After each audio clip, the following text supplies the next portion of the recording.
حظي بابو البنات. بقول لك كده عشان خايف على نور. نور؟ ونور مالها؟ انت عارفه نور مخها طائق وبتحب تقلد. نور انت هتعملي فيها كبيره؟ بنتي دي اتجننت. انتوا لسه ما شفتوش جنان. انت هترجعي تعيشي معايا. انت هتسافري وهتسيبي لي البنات، وده قرار انت واخداه.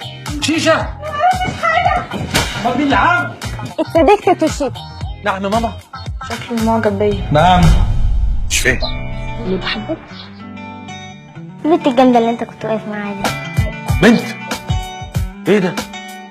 ايه الحركات دي؟ بنت انا تعمل الحركات دي؟ جبت الحركات دي منين؟ احنا مالنا، هو حر. لا مش حر. وانا امشي عوج ما يعجبكوش، امشي عدل واتجوز تبصوا لي. رقاصه يا فارس. دي صفينار صفينار.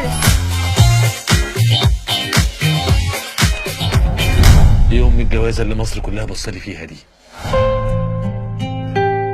بس اخترت اللي تعجبك انت، مش اللي تنفعنا احنا. انا طول الوقت بحاول اصاحبكم.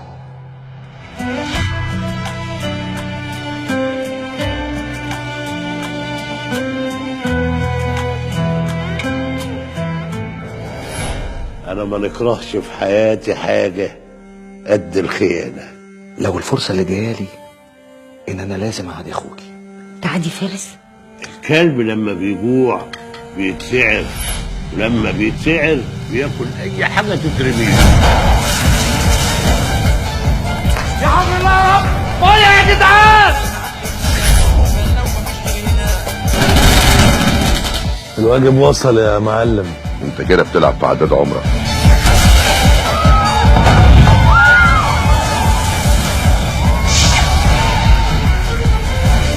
هي حصلت كمان حرمة البيوت.